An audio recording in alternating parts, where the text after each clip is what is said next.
Hello, good evening. So today I was talking to a friend of mine who said they met a couple who are already 50 something years in marriage, and while they were listening to what the couple had to say, the couple said something that when they want to pray for children, that they should pray for children from the throne of God. And she called me and she was telling me that there's something that the particular couple told them, and that thing striked something inside our spirit that when they want to pray for children, they should pray for children from the throne of God. And I said, I studied the book of Genesis 34. That's where Dinah, Jacob's daughter, was defiled. And I began to wonder, as I'm telling my kids, let me be getting my juice. I begin to wonder that if Shechem was child that has sense, if Shechem was a godly child,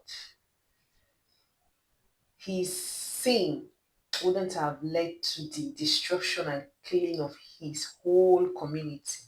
And I'm going to use the word community, let's say village. Sometimes most of us when we pray for children and we cry to the Lord, children, Lord, I want a child, I want a child, I want a child. Or you desire children. Let me say when you desire children, do you know that those children you desire can actually end your existence?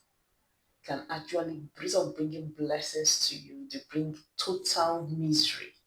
So I think it's very, very paramount that when you want to pray for when you are desiring children, when you're married and you want to give birth to children and you are desiring children, I think it's very, very, very important that you are specific in the molding of your children. Start praying about their character, how you want them to behave, how you want them to love the Lord for those that are Christian and all of that. In all summary, pray for good children that will bring peace and love to you, not children that will bring disaster and destruction to you and your household. So let's tell the story while I get my thoughts.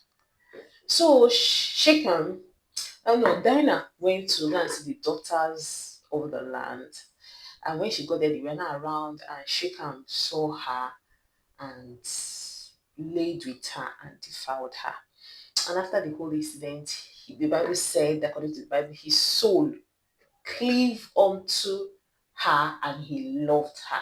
And he said, Hi, this girl is beautiful, or this girl is fine, and I think I love her and I want to marry her. I don't want to let her go. So he went to his father and said, Father, please, that girl, I want to marry her. And the father came to Jacob to tell Jacob that, see, okay, we know what happened. By that time, Jacob must have heard that they defiled his daughter. And he decided to hold his peace because his children were not around. His children went to cater for the animal and they are going to come back. So he decided to hold his peace. So why in doing that, Shechem's father came to Jacob to tell Jacob, okay, so look at what happened. Oh, you don't even say, look at what happened. You just said, my son wants to marry your daughter. Like, seriously, you defiled somebody's daughter. And the better way, there was not even a place whereby you people came to ask for forgiveness, you people came to plead how sorry, the level of arrogance, how sorry people were that people took advantage of the innocent girl. Now he said that his son wants to marry Diana, so they should give Diana's hand in marriage. Like, what has happened? So there's nothing people can do now. And now the best thing to do is to just give the girl hand in marriage to my son. And besides, he loves her and he wants to marry her. So it's a good thing that he loves her, he wants to marry her. So she will not be totally, she's not totally put to shame. When Jacob's sons came back, okay, they were in the meeting, Jacob's sons came back, heard what happened, and came back, met them in the meeting, and we were like, okay, you want to marry our sister? Okay, no problem. You can, oh, it's going to be a disgrace for us. You see this deceit that has been running in the lineage of Abraham. He said, okay, no problem. Oh. If people want to marry my daughter, our sister, it's a same shameful thing. All of us are circumcised. It's a shameful thing that we will build such alliance that okay, you will marry our sister and we can marry your daughters, and your men are not circumcised. Why don't you go circumcise? That's the only condition for you to marry my sister. Go circumcise your men, and you can marry my sister.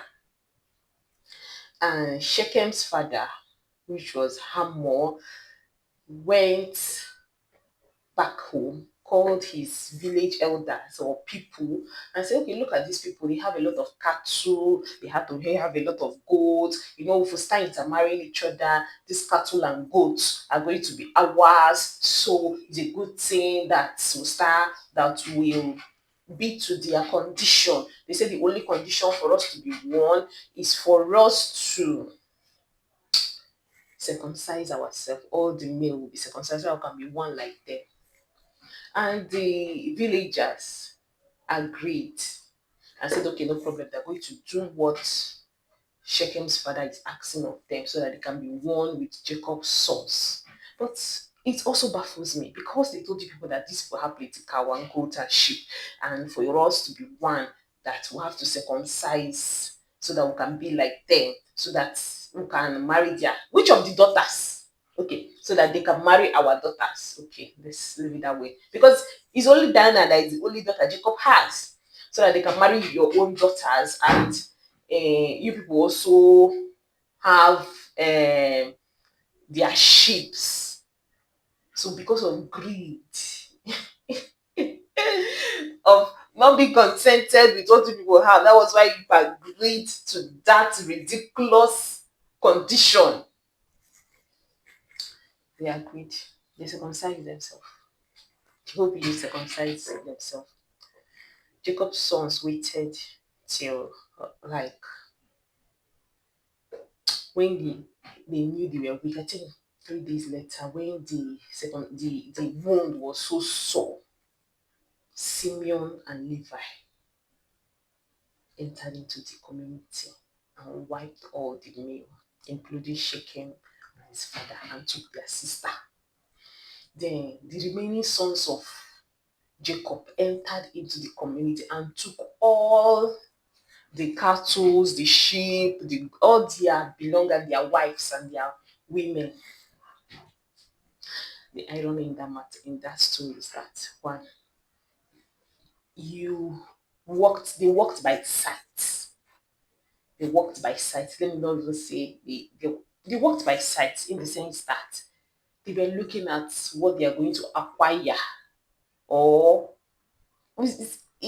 father, it doesn't even make any sense to me. Why would Shechem's father be telling them about Jacob's goat and sheep? Is it that when once they intermarry, they cannot go to Jacob's house and collect any goods they want? Or I don't get it. But Jacob was a very rich man. He had a lot of gold, sheep, and all the rest of them. So he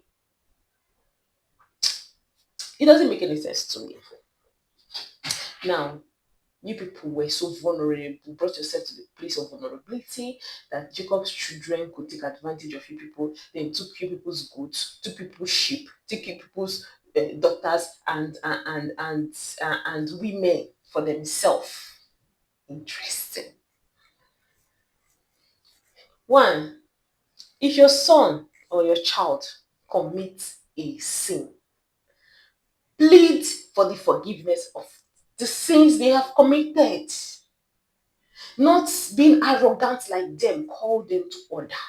If Shechem's father called him to order, say, this thing you did was a very horrible thing, and this is not the way to go about it. This is somebody's child we're talking about. You just marrying this girl is not going to remove the fault that you disgraced her and you defiled her.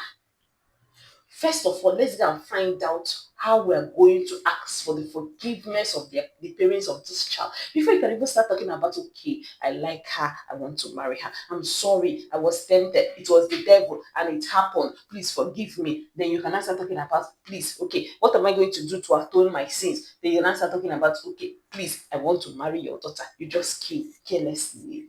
As Jagaban you are. Just came and you're like, please, oh, I want to marry your daughter. What has happened. So the only way forward now for all of us, benefit to all of us, is that people should give me Diana to marry. Your arrogancy landed you to a place where you did not even marry the girl. You lost your life. You killed your. I believe when they go over to the other side of the life, if they allow them to see each other, and maybe the fight will continue from there. The danger of not bringing up your child in the proper way. The one that even interests me in the story was that when Jacob said, "Hey, these children, Simeon and Levi, you people have brought my leg outside. Oh. The Canaanites, the Perizzites, all of them are going to now be against me, and they're going to hate me for what you have done. Why would you do such a thing?" He said, Papa, this one is not about this is not even about why would we do such a thing. We cannot allow our sister to be treated like a whore. That was their anger. We cannot allow our sister to be treated like a whore. Because that was what Shechem was doing. All he was thinking about, it has happened is that happened. I've slept with her, I've disgraced her, so the only thing now is to just marry her. You just give me your daughter, let me marry her.